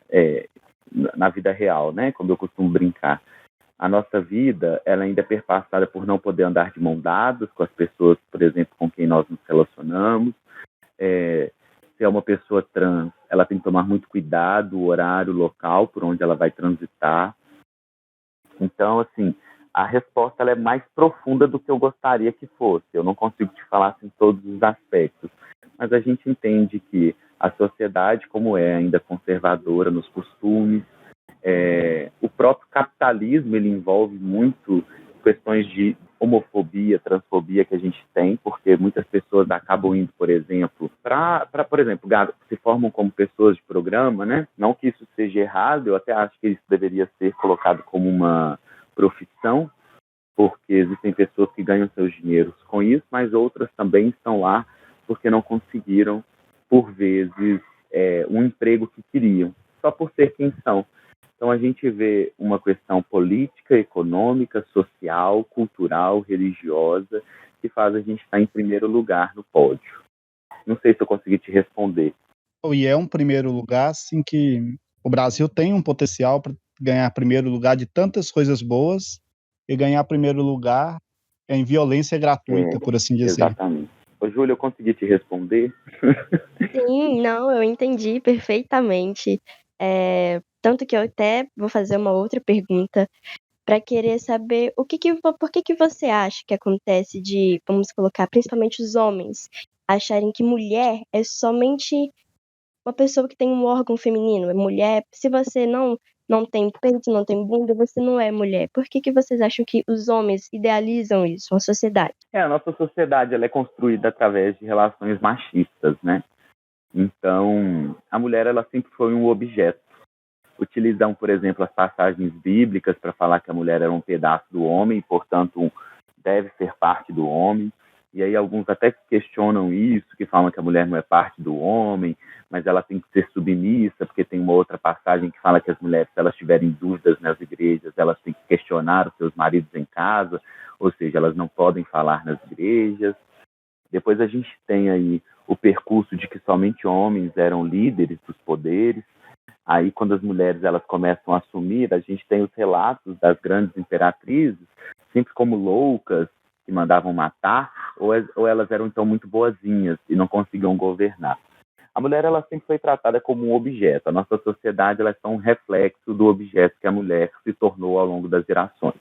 E por isso que a mulher que luta pelo seu direito, ela amedronta, porque ela não luta com a força física, ela não precisa de lutar gritando, batendo. Ela luta através da ciência. Ela mostra que a mulher ela tem espaço, ela mostra que a mulher ela consegue realizar qualquer profissão que lhe delimitem. Então, isso assusta. E aí, quando alguém se assusta, ele tenta reprimir aquilo que assusta. E é fácil, né? Se uma mulher ela me assusta, então eu vou acabar com ela. Se ela grita, lutando pelos seus direitos, eu bato, porque a minha força física é mais forte. Então, assim, através dessas relações de poder que foram se construindo ao longo das gerações, em que a mulher ela era um objeto, ela servia para casar, para cuidar da casa, para costurar, para fazer curativos quando a pessoa se machucava, e as mulheres acabaram, ao longo das gerações, né, entendendo que elas, por muito tempo, não poderiam lutar. Hoje a gente vive numa sociedade em que a mulher luta, né? Elas acordaram, na verdade acordaram não, elas sempre estiveram acordadas, mas elas foram oprimidas e agora a nossa sociedade, mesmo que ainda engatinhando numa democracia, ela não permite que a gente faça o que a gente fazia com as mulheres, né? Tanto apesar que a gente sabe que precisa melhorar as leis, a forma de punição e etc., hoje, pelo menos, você tem aí a Lei Maria da Penha, que protege a equidade de gênero nas empresas. Todas essas discussões que acontecem, elas foram importantes para dar visibilidade para a mulher. Mas é isso, é uma questão cultural, tá? Nossa sociedade sempre colocou a mulher para baixo e porque os homens aproveitaram durante ao longo da sua vida daquilo que ele tinha de forte para diminuir a mulher. Consegui compreender perfeitamente. Eu só queria, né, eu te perguntei porque você disse que trata sobre gênero e tudo mais, e era um assunto que sempre martelava na minha cabeça, né, o porquê deles idealizarem isso, mas muito obrigada. Obrigado, Júlia, pela pergunta. Bom, a nossa pergunta é direcionada ao Caio e o Jardel, e a gente queria saber como que vocês se descobriram um homem cis gay e como foi a parte da aceitação dos seus familiares. Caio, quer fazer as honras? Você pode começar, Jardel. Ah, beleza. Então, essa pergunta a gente tem, pelo menos eu, né, tenho perspectivas diferentes enquanto o tempo passa, né? Em cada idade que eu tenho, eu acabo concluindo questões um pouco diferentes sobre a resposta que eu dou para essa pergunta. Né? Se perguntarem como que eu me descobri, né? Hoje eu digo assim, olhando para trás, eu sempre soube. Né, eu sempre soube mesmo, analisando alguns comportamentos que eu tinha desde criança, algumas percepções que eu tinha desde criança, eu já sabia exatamente quem eu era, o que eu só não entendia, né, e como a gente é ensinado desde criança que a gente não deve ser assim, que a gente não pode ser dessa forma, né, a gente reprime isso o máximo que pode, a gente não conversa sobre isso. E eu queria, inclusive, usar essa pergunta da Duda para introduzir esse assunto aqui, né? Olha como que é diferente, né? A nossa época, né, Caio e Júnior também. Como que é diferente essa geração aqui agora, da oportunidade que nós estamos tendo para a nossa geração, né? A gente não conversava sobre isso, pelo menos comigo nunca aconteceu da gente debater esse tema, né? Enquanto eu era adolescente ali na escola, eu fui conversar com amigos sobre essa temática, eu tinha 20 anos, né? Faz só 10 anos isso, eu já era adulto. Então, eu nunca sequer tive essa oportunidade de bater um papo, de conversar sobre sexualidade durante o meu período de escola. Então, foi uma infância e uma adolescência muito solitária nesse sentido de sexualidade. Então, eu já sabia sobre isso, eu demorei a entender, eu entendi sozinho. A gente não tinha um smartphone, uma internet na época, né? Eu fui ter internet com 18 anos em casa, no computador. Então, a gente não tinha essa disponibilidade de informação que nós temos hoje. Então, era um processo muito solitário. E é um processo muito solitário para muita gente ainda, né? Eu, felizmente, eu sou muito privilegiado de ter uma família que sempre me aceitou muito bem, né? Minha mãe, principalmente, e que sempre conversou comigo sobre isso e que sempre teve tudo bem, né? Hoje eu sou casado com outro homem, inclusive o Caio foi o celebrante do meu casamento, né? Que ocorreu esse ano. E tudo bem, assim, a minha história, eu não tive grandes problemas, assim, de aceitação por parte de família, mas foi um processo muito solitário em decorrência da época em que eu cresci, né? Hoje existem questões, e essas questões são outras, né? E a gente tem a oportunidade de estar aqui falando sobre isso, né? Que é um contexto muito diferente e interessante da gente observar. Bom, a minha descoberta como Jardel, ela foi muito natural. A gente olha e sabe por quem a gente se atrai, apesar que por muitas vezes eu me questionei, né, se era isso ou não. Ainda hoje, né, eu não tenho uma caixinha fechada de falar assim, eu sou só gay e pronto. Se eu um dia sentir atração por alguém de um outro sexo, de um outro gênero, eu não tenho problema de manifestar o meu amor, não. Mas não acontece muito. Então, eu geralmente falo que eu sou gay. Bom, a minha descoberta, a minha aceitação final mesmo foi aos 18 anos, quando eu beijei meu primeiro namorado. E foi nesse momento que eu falei assim, não, agora eu vou contar para minha mãe que a situação já tá séria, né? Eu só beijava meninas até os meus 18 anos, mas aí aos 18 eu beijei o primeiro rapaz. Então, assim, aí quando eu conversei com a minha mãe, eu já sabia que a aceitação seria muito boa, porque eu vim de uma família, e aí eu também me considero muito privilegiado, porque nós não temos muito preconceito, nós não temos preconceito por causa dessas coisas, não.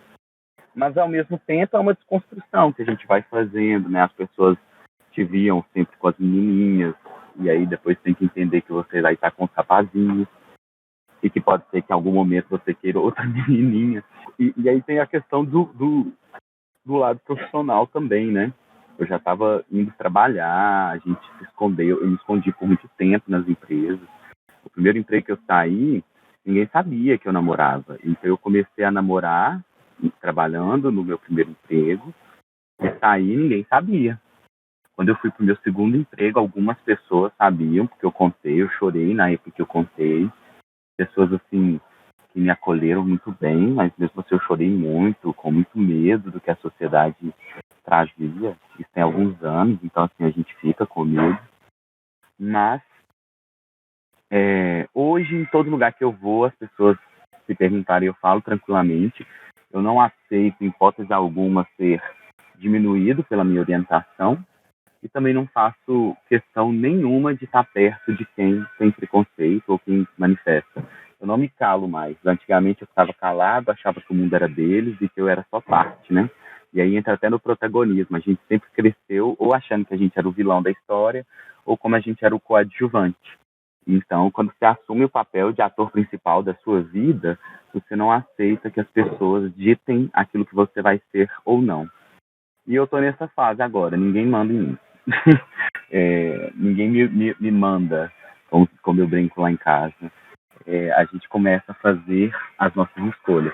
E eu fico muito feliz quando eu recebo convites como o do casamento do Jardel e do Caio. Porque eu já casei um casal de lésbicas e um casal agora de gays, né? Eu posso falar que eu sou quase um padre. E eu acho muito bonito que nessas cerimônias eu posso contar parte da minha história também, porque eu sempre falo, quando a gente casa um casal de gay, um casal de lésbicas, você está se casando também, né? Essa frase sua me marcou muito, Caio, realmente, de que quando a gente se casa, quando um LGBT se casa, é como se cada um se casasse um pouquinho também, sabe? Então isso me marcou bastante. É exatamente isso que eu ia falar. Quando a gente participa de um casamento assim, é como se a gente se casasse. Mesmo que talvez alguém não queira se casar. Mas você sente assim, olha, é possível que eu seja feliz, é possível que dê o the end no final da história, sabe? Aquele e ficaram felizes para sempre. Porque a gente nunca se viu nesse papel. Então, assim, ver o Jardel e o Caio, que foi o último casal que eu fiz o casamento, se casando, para mim foi muito significativo.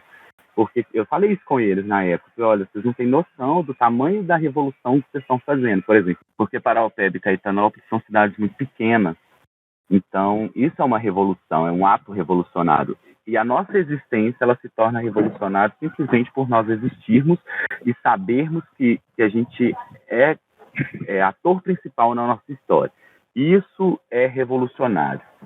Viver sendo uma pessoa LGBT, sendo uma mulher, sendo negro, isso já é revolucionário na sociedade atual. Né? Pensando, então, em cidades menores, isso é mais do que revolucionário. Isso é até afrontoso da nossa parte para algumas pessoas, né? Porque a gente quebra o paradigma de que a gente vai ficar caladinho e vai receber todas as formas de preconceito. Exato. É bem isso que o Caio disse, mas eu senti muito isso. Eu e meu marido, que também se chama Caio, a gente sentiu muito isso mesmo. Quantas pessoas que sequer conhecem a gente, né, que acompanharam nesse processo do nosso casamento. Por que a gente nunca viu uma cerimônia desse tamanho na nossa cidade aqui? Dois LGBT se casando assim com essa. Agora a gente tem visto alguns outros amigos aqui que tem, né, postado isso nas redes sociais, que tem se mostrado, mas o nosso muita gente acompanhou ali pelo Instagram, assim, gente que a gente nem sequer conhecia. Quando eu cheguei na escola na segunda-feira após o meu casamento, foi um alvoroço, porque todo mundo tava falando disso. Na verdade, só cortando o Jardel, na verdade, o casamento do Jardel e do Caio foi um dos casamentos mais esperados do ano. Então, quando ele chegou na escola da segunda-feira, estava todo mundo comentando da alegria que se teve naquele momento, da alegria não só das pessoas que estavam ali compartilhando com eles, e como foi bonito a celebração, que até foi o nosso Caio convidado aí, que celebrou o casamento do Jardel. Foi muito bonito ver aquela celebração toda. Então, assim, a gente constrói a ideia de que somente o herói que tem que ter o final feliz. E as pessoas que às vezes que são taxadas como vilões, eles não têm direito a ter um final feliz somente porque são taxados como vilões. Então foi muito bonito. Eu estive lá presente. Foi uma cerimônia muito bonita. O Júnior tava lá. Sim, a gente cresce, né? E aí, concluindo a pergunta da Duda, a gente cresce e nós crescemos, né?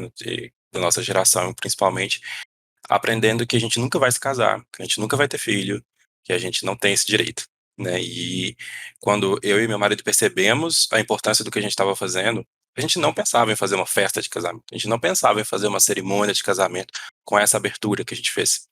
Mas quando a gente percebeu a importância do que a gente estava fazendo, que não era só por nós, aí sim a gente falou, vamos fazer de tudo para fazer o melhor que a gente puder. Então, é justamente para dizer que sim, nós podemos. Quem é LGBT pode se casar, pode ser o que quiser, tá? Pode ser o que quiser ser. E o nosso papel não está restrito aí à vilania de forma nenhuma, né? E isso aqui é o mês do orgulho. É isso aqui, é o orgulho que é celebrado no mês de junho e que tem que ser celebrado todos os dias das nossas vidas, independente, né, de quem nós sejamos, da nossa orientação sexual, do nosso gênero, enfim, de qualquer coisa, né? Eu tenho uma pergunta pro Caio, na verdade. Caio, você disse que trabalha no campo da biologia, voltando pra pessoas trans, intersexuais, mas como que é pra você, como um homem gay, no seu trabalho, no contexto em que você vive, se você sofre homofobia, por colega de trabalho, até por algum aluno mesmo, talvez? Como que é pra você? Como você lida com isso no seu convívio, no seu contexto em que você vive? Então, hoje não mais. Já sofri homofobias. Eu até brinco, né, que meu irmão, ele era muito homofóbico. Ele era extremamente homofóbico e muito machista. Mas foi meu irmão também quem me defendeu a primeira vez que eu sofri homofobia. Eu contei esse caso na semana lá no Grau, onde eu trabalho, e aí a gente estava contando, né, os casos de homofobia. A primeira vez que eu sofri homofobia, eu fui com meu irmão comprar leite. Eu costumo falar que isso entrega a idade, né? Mas fui comprar leite da roça, e quando a gente ia comprar o leite da roça aqui na cidade, a gente ia sempre com mais gente porque carregava os litros, né, dos leites. E minha mãe e minha avó pediram pra gente ir lá, nós fomos, e então o menino começou a gritar assim: ô viadinho, ô viadinho. Normalmente eu conto essa história brincando, geralmente em palestras, aí eu viro e falo assim: uai, como é que ele já descobriu, né? Nem eu sabia, porque eu tinha 8, 9 anos na época. Mas, na época eu fiquei assustado no dia, né? Eu falei: como assim, gente? O menino já tá me entregando, falando o que eu sou, sendo que eu mesmo nem sabia o que eu era, né? Imagina, uma criança de 8, 9 anos, apesar de eu ver homens e me sentir atraído, eu não estava na época de me preocupar com relacionamento. Então, viadinho para mim não fazia sentido. Aí eu lembro que meu irmão, ele gritou com o rapaz, falou assim: com quem que você tá falando? Aí ele falou: com esse viadinho aí do seu lado. Aí meu irmão foi e deu um couro nele, sabe? E depois eu larguei o leite também e dei um couro no cara. Eu e meu irmão batemos no primeiro cara que foi homofóbico comigo. E a gente era criança, o cara devia ter uns 12, 13 anos. Meu irmão uns 11 e eu uns 9. Nós demos um couro nele, e aí ele saiu gritando assim: eu vou falar com meu pai. Aí eu falei assim: fala, porque minha casa é aqui em frente. Vai lá, aí a gente chama os pais da gente então para brigar, que eu vou dar um couro em você. E falava assim, meu irmão falando que ia bater nele. E aí, eu acho que esse foi o primeiro caso de homofobia mesmo que eu sofri, porque meu irmão, ele também me chamava de viadinho, sempre que eu irritava ele, mas nunca com aquele tom.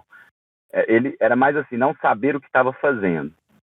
E depois dessa surra que eu dei, eu entendi que não é que eu precisava bater em todo mundo, mas eu entendi que a gente não podia aceitar calado que os outros nos chamassem de forma pejorativa por sermos quem nós éramos. E meu irmão hoje é um dos grandes defensores aí da causa LGBT. Ele é hétero, mas é impressionante a forma com que ele realmente continua me defendendo, mesmo sem precisar bater, que hoje nenhum dos dois ia bater no cara, não. Mas a gente precisou naquele momento de vivenciar isso, até pra gente sentir pra eu sentir essa confiança, né, no meu irmão. Na minha escola eu não admito ser tratado de forma diferente. Eu até brinco, né? Às vezes os meninos assim falam assim: ô viado, não sei o quê, mas não comigo, né? Aí quando eles falam assim: ô viado, eu falo assim: oi, você tá me chamando? Nossa, gente, só uma coisa, agora fiquei emocionado. Sabe o aluno trans que eu falei que saiu da escola? Tá aqui na minha frente. Peraí. Ei, Pedro! Mas assim, eu brinco, né? Eles falam assim: ô viado. Aí eu falo: oi, você tá me chamando? Não, professor, desculpa. Então assim, eles me tratam super bem. Acho que a realidade de vocês é muito diferente da realidade que a gente viveu. Era isso. A minha pergunta é tanto para o Caio quanto para você, Jardel. Eu queria saber como você se sente falando sobre esse assunto de fazer parte da comunidade LGBT, sim, tanto para a gente quanto para as pessoas que vão ouvir o podcast. Obrigado pela pergunta, Ana. Eu me sinto assim, olha, é uma oportunidade realmente e uma responsabilidade, conforme vários de vocês disseram. A gente sabe, né, eu e Caio, e sobretudo, sabemos que muitos colegas e muitas pessoas vão torcer o nariz para isso aqui. Vão dizer: como assim tratar desse assunto com adolescentes? Isso é um absurdo e tal. Vai ter gente que vai dizer isso? Vai. A gente se importa? Não. Né? Então, eles que lutem. Mas a gente acha isso, eu pelo menos considero imprescindível, né? Discutir essas questões. Colocar um lugar específico para discutir tudo isso, né, e ampliar essa discussão um pouco mais e abrir a oportunidade não só para a gente dizer, mas para vocês também poderem dizer sobre isso, né? O convite para vocês participarem do podcast é justamente nessa intenção de que a gente amplie cada vez mais o diálogo sobre essa questão LGBT, sobre todas as questões, né, no geral, mas especificamente desse episódio. Eu considero que é algo que nós não tivemos, né? A geração anterior não teve. Nós que estamos aí por volta aí dos 30 anos, já são de uma geração totalmente diferente da de vocês, nós não tivemos. Existe essa possibilidade hoje, mas como nós dissemos várias vezes aqui, pouca gente faz. Né? Ainda isso fica muito restrito a pessoas que são LGBT tomar a iniciativa, né, de fazer algo assim.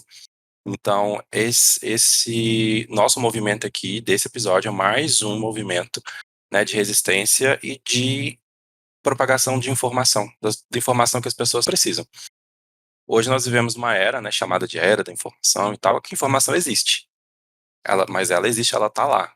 As pessoas têm que ir até ela, né? As pessoas têm que ter essa consciência de que, né, eu preciso saber, eu preciso procurar saber, eu preciso me informar, né, e não esperar um LGBT vir bater na sua porta, né, e dar a sua palestra e explicar a vida ali. Não é assim que funciona, não é assim que pode funcionar, né? Então eu considero que falar sobre isso é essencial, é imprescindível e a gente precisa fazer isso cada vez mais.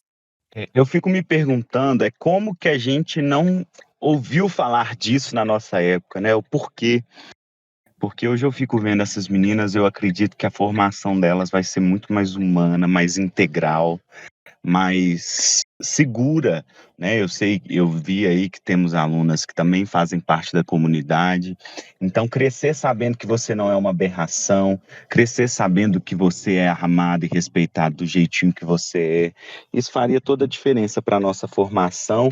Com certeza, a gente precisaria de muito menos terapia para viver. Não que terapia seja só para coisa ruim, mas a gente poderia aproveitar as terapias para falar das coisas boas e não ficar reclamando das ruins. Mas a gente viveu tanta coisa ruim, muita coisa tão difícil para a nossa realidade, que a gente hoje precisa urgente, né, de conversar e por vezes aquilo que a gente achava que era errado, a gente descobrir que estava certo e que estava tudo bem.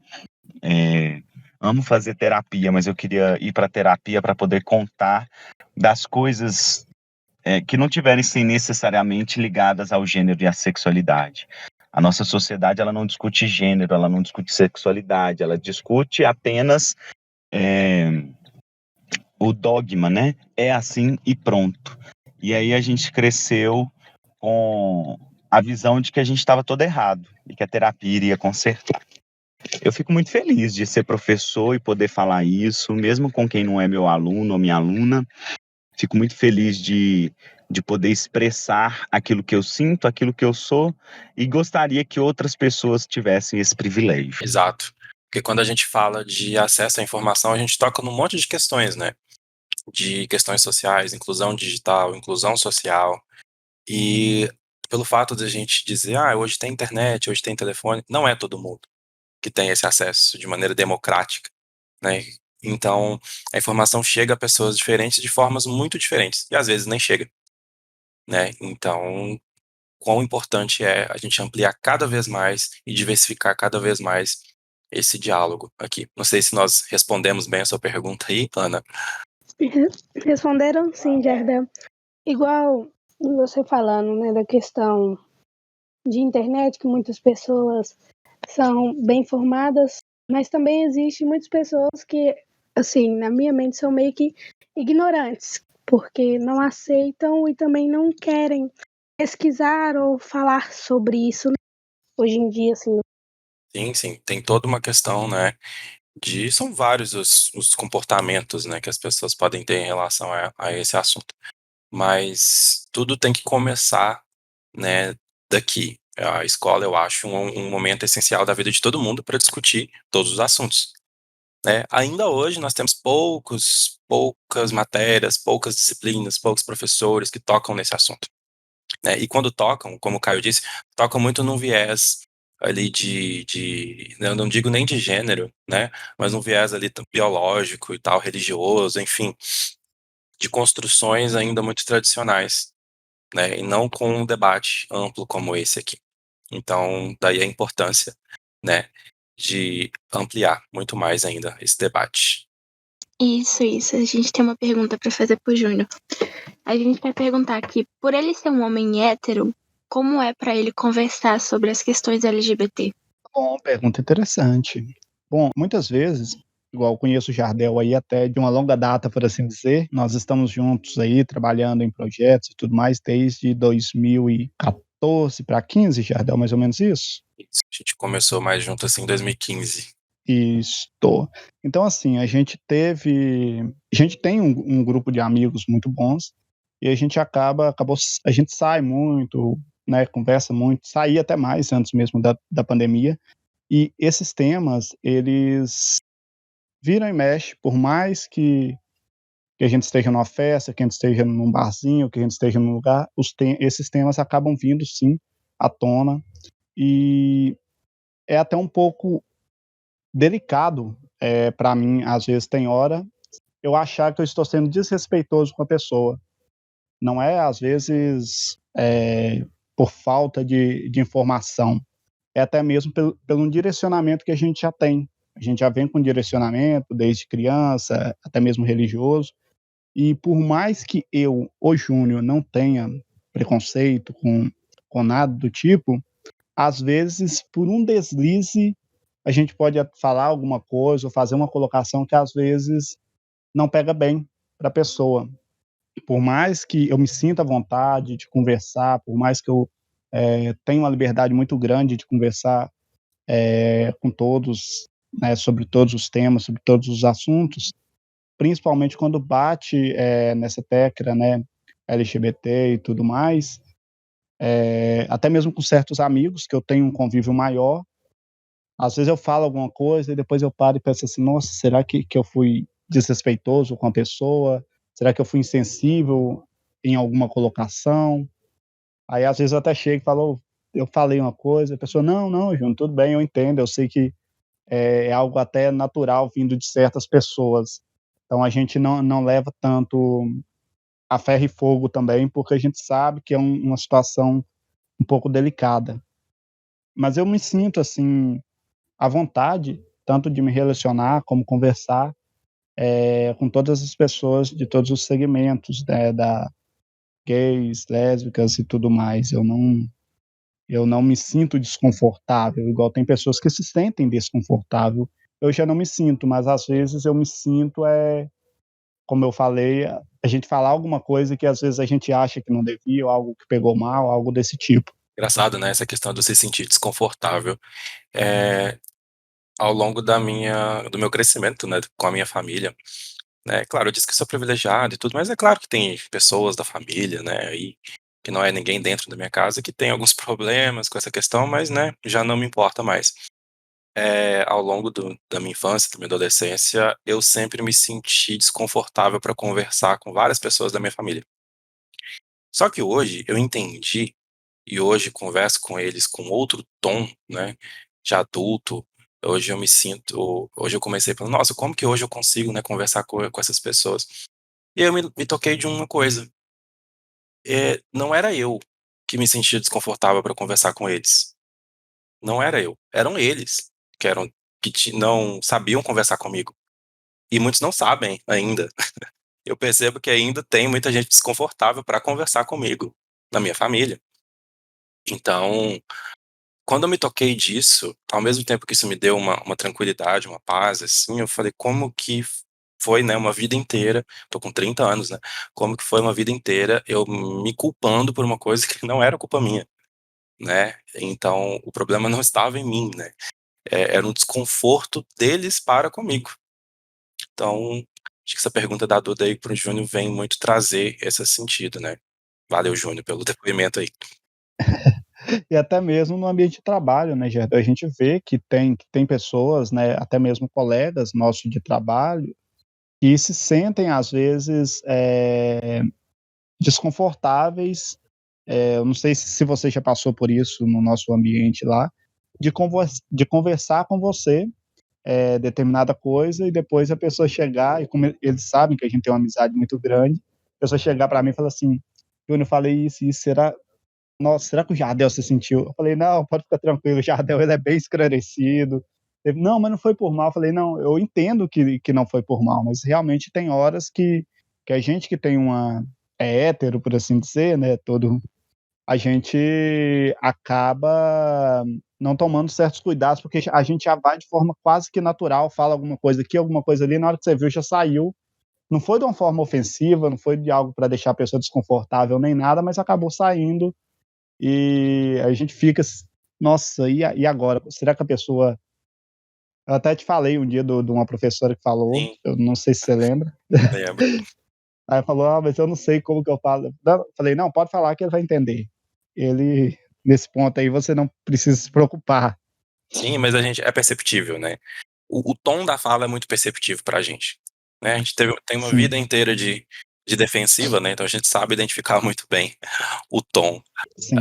da fala das pessoas, quando é por desinformação, quando é um descuido, ou quando existe ali um preconceito mesmo. A gente é bem perceptível. Uma malícia por trás, né? Exato. É isso. Ok, Duda? Na pergunta? Sim. Respondeu direitinho. Bom, olha, né, se dependesse de mim aqui, a gente poderia ficar conversando esse assunto aqui o resto do dia, mas nós não temos esse tempo todo, né? Se tem uma coisa que o professor não tem, é tempo, né? Vamos lá. Vamos então para nossa reta final no bloco dos créditos.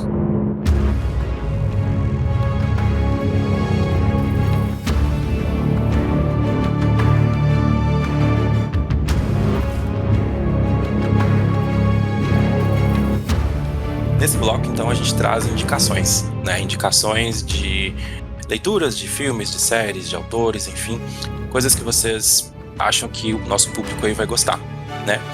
Nosso convidado quer fazer as honras. Caio, o que você indicaria aí de obras com temática LGBT para o nosso público assistir, ler, consumir, enfim?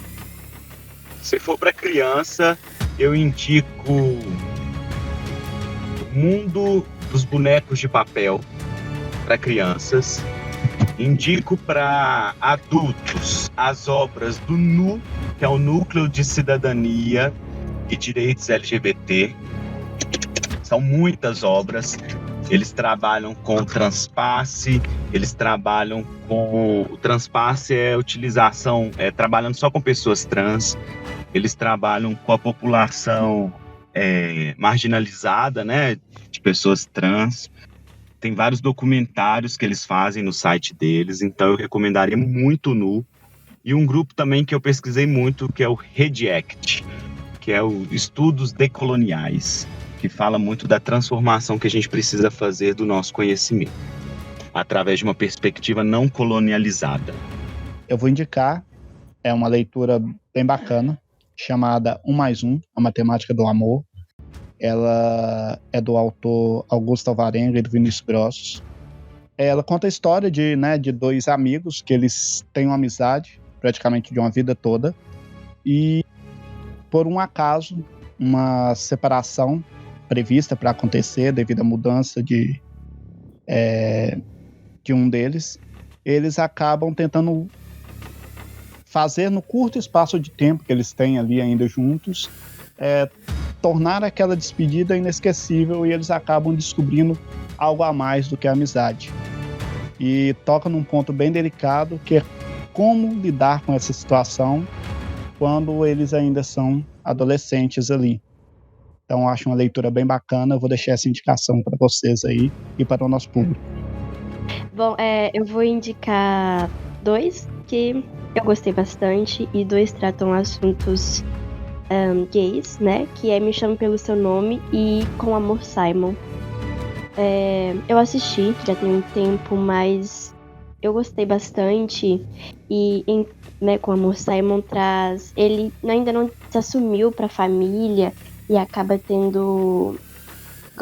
gostando de um colega de classe que é anônimo, mas envolve bastante. Eu achei super interessante também. Eu queria recomendar também 2 livros que eu li, que falam que são romances LGBT, que é Os Dois Morrem no Final e Vermelho, Branco, Sangue Azul. Eu queria indicar uma série que foi até por indicação da Natália, que eu comecei a assistir e eu tô gostando bastante, que é Rastopers. É muito bom e também aborda essa questão LGBT. Um aluno, ele já sofreu homofobia por se assumir gay, e ele namorava um que escondia que era gay, ele não aceitava falar para as outras pessoas, sabe? Então, é muito bom essa série, eu recomendo para vocês assistirem. Bom, Eu quero deixar aqui como indicações o seguinte, eu ia falar de Heartstopper também, Ana. Também é a minha indicação, uma série da Netflix. Por que que eu indico Heartstopper, né? É uma série da Netflix que é uma adaptação também, né? Assim como vocês estão adaptando obras literárias, Heartstopper também é. E é uma adaptação de HQs da Alice Oseman. Né? As HQs são lindas também, vale muito a pena, tá? E, olha, eu, um gay de 30 anos, assistir Heartstopper é quente no coração, sabe? Dá um quentinho aí no coração, porque, gente, é tudo que todo LGBT queria viver, né? E pode viver, né, de fato. E na nossa época não era assim, né? Quando a gente tinha a idade daqueles meninos ali. E porque ninguém mais aguenta na história de gay morrendo, gente, pelo amor de Deus, né? Ninguém aguenta mais história de gay passando por problemas de aceitação dentro de casa. Já tem milhões de histórias que falam isso. A gente queria ver simplesmente duas pessoas que são LGBT vivendo sua vida normalmente, como tem que ser, né? E Heartstopper tem isso, né? E por isso é a minha indicação. Outra série que eu quero indicar, que a gente falou desse assunto aqui hoje, que eu acho imprescindível, é Pose. Ela tem já 2 temporadas na Netflix, deve chegar a terceira em breve, que já foi lançada, né, no canal correspondente. E ela trata justamente aí de pessoas trans da década de 80 e 90, e a vivência dessas pessoas, traz a questão do HIV. Eu acho que, além de ser uma série incrivelmente produzida, né, em termos visuais, sonoros e atuação e tudo, ela é um documentário, né? Além de tudo, ela é um grande documentário dessa época. E quão importante isso é. Ela é, assim, olha, imprescindível. Então assistam Pose, Netflix. E, como livro, né, eu quero trazer um autor brasileiro. Ele lançou recentemente um livro chamado Pode um LGBTQIA+ ser super-herói no Brasil? É o Christian Gonzatti. Ele é dono de uma página chamada Diversidade Nerd aí no Instagram. Fica a recomendação da página também. E ele traz nesse livro, né, uma discussão, né, sobre esse processo político, histórico no Brasil, né, das representações LGBTQIA+, e as perseguições, né. Uma grande coisa que motivou a escrita desse livro foi aquele episódio deplorável em 2019, né, quando o prefeito lá do Rio de Janeiro, Marcelo Crivella, tentou censurar uma HQ na Bienal lá do Rio de Janeiro.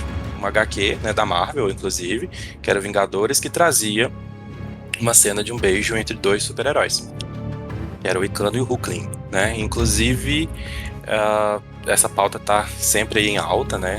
E esse livro está sendo lançado aí recentemente, então vale muito a pena, né, dar uma lida, sobretudo por ser um autor brasileiro e pesquisador da área. Então, Christian Gonzatti. É isso, né? Temos aí os nossos créditos, nossas referências. Bom, gente, nosso bloco final, né? Chegamos ao fim desse episódio, que ficou mais longo do que a gente planejou, mas é porque o assunto é tão amplo, né? E tão bom, foi tão boa essa conversa aqui, que realmente merecia todo o espaço para poder debater, né? Eu queria já, antes de qualquer coisa, agradecer vocês aqui pela presença, né? Por estar aqui com a gente, discutindo, resistindo, né? E principalmente ao nosso convidado externo, Caio. Muito obrigado por estar aqui com a gente. Tá? É muito importante para os alunos que estão aqui, para o pessoal que está ouvindo, para a sociedade no geral, né, ouvir tudo isso que foi dito aqui hoje, cada vez mais. Então, muito obrigado por ter topado esse convite de estar aqui com a gente, tá? Eu quero agradecer a vocês, agradecer o convite, dizer que eu estou muito lisonjeado quando vocês convidam, fazem os convites, assim. Eu acredito que todo mundo deva sentir como eu, que é lisonjeado mesmo, por ouvir professores tão bem esclarecidos, alunas tão bem esclarecidas, buscando uma diversidade, um afeto, um carinho, um respeito, que é o que a gente merece, o que a gente luta, né? Todo mundo enquanto cidadão nesse país nosso, que eu acredito, sim, ainda ser um país muito bom para se viver, mas cheio de arestas para se podar. Esse trabalho de vocês é fenomenal. Eu, se fosse você, escrevia, sabe, o Jardel, porque a gente merece ter isso como uma obra também publicada, né, de trabalho, desse trabalho que vocês estão fazendo, você e o Júnior, Parabéns à escola por abraçar esse trabalho, aos alunos, às alunas. E, assim, o que vocês precisarem, estou à disposição. Obrigado, Caio. Certamente vamos publicar tudo que a gente puder sobre isso aqui. Merece mesmo. Né? Então, muito obrigado mais uma vez pela sua participação, por mais uma parceria de coração mesmo. Muito obrigado e sinta-se convidado para outros episódios, para tudo que esse trabalho repercutir e outros projetos também. Tá? Eu gostaria de agradecer ao Jardel, né, pelo convite. Infelizmente, a ela não pôde comparecer, mas acho que, de certa forma, em uma pequena parte eu consegui representar ela aqui, trazendo alguns assuntos que eu, como amiga, ela discute comigo, né? E ao Caio, muito obrigada pela explicação, porque realmente era algo que me incomodava, que sempre martelou na minha cabeça desde que eu comecei a entender pelo assunto. E é isso, muito obrigada, espero ser convidada novamente, e eu fiquei muito honrada, de verdade. Eu queria agradecer, Jardel, mais uma vez o convite, ter participado, né, desse episódio. Também queria agradecer ao Caio por responder todas as perguntas bem. E Caio, depois eu quero te conhecer pessoalmente, viu? Muito gente boa. Vamos nos conhecer, sim. Também queria agradecer pelo convite do podcast, Jardel. Também agradecer ao Caio por ter respondido as perguntas, me esclareceu muita coisa também. Foi muito bom participar. Eu queria agradecer por ter esclarecido todas as nossas dúvidas e agradecer a você, Jardel, Caio e Júnior, por ter iniciado esse projeto incrível. Jardel, eu só queria divulgar minha defesa dia 8 agora. Ótima essa defesa. Quem quiser assistir. Perfeito. Tá, 2h da tarde, online, eu mando o link para você. Olha, gente, ó, eu vou mandar para vocês aí, tá? O Caio vai mandar o link da defesa, da dissertação dele do mestrado, que trata desse tema aqui, então recomendo muito, tá? Caio, conte com nossa presença lá, fazer o possível para estar assistindo sua defesa, tá ok? Muito sucesso, realmente seu trabalho é muito interessante. Eu acho que é muito importante a gente trazer para a sociedade todas essas questões que às vezes faltam certos esclarecimentos para que elas sejam melhores tratadas, não só pela sociedade como uma forma geral, mas pelos nossos governantes que têm o poder para fazer algo também maior. Muitas vezes a gente tenta muitas coisas e não tem o respaldo que a gente precisa para poder fazer realmente que a informação chegue onde ela precisa chegar. E nossos governantes, né, a gente sabe que essas questões políticas são bem complexas, mas se houvesse um olhar de carinho maior por parte deles, acho que a gente conseguiria levar a informação de uma forma muito mais ampla a muito mais pessoas. Então, já vou agradecer aqui também aos nossos alunos que estão presentes, ao professor Jardel por essa parceria de sucesso, que graças a Deus com o nosso primeiro episódio aí foi muito bem elogiado por pessoas não só da nossa cidade, por professores da escola, mas também por pessoas de fora da escola, pessoas de outros estados que tiveram acesso ao nosso podcast, mandaram mensagem agradecendo pelo conteúdo que nós começamos a fornecer. E o que nos motiva a fazer um projeto bacana e levar o projeto adiante é justamente isso. Ver que ele está tendo uma significativa relevância para as pessoas e para a comunidade como um todo. Então, agradeço a todos os nossos ouvintes também. É isso aí. Bom, gente, então concluindo, né, chegamos ao fim de mais um episódio, lembrando que, né, por enquanto, os nossos episódios estão saindo nas segundas-feiras a cada 15 dias, né, e se você não ouviu o nosso primeiro episódio, vai lá agora, nós estamos lá no Spotify, Google Podcasts, Amazon Music, YouTube, e agora nós temos também uma página no Instagram, que é @ato0podcast. Em breve teremos mais conteúdo por lá. E temos até um e-mail, olha só, se você quer enviar um e-mail pra gente, é ato0podcast@gmail.com. Olha que chique, né?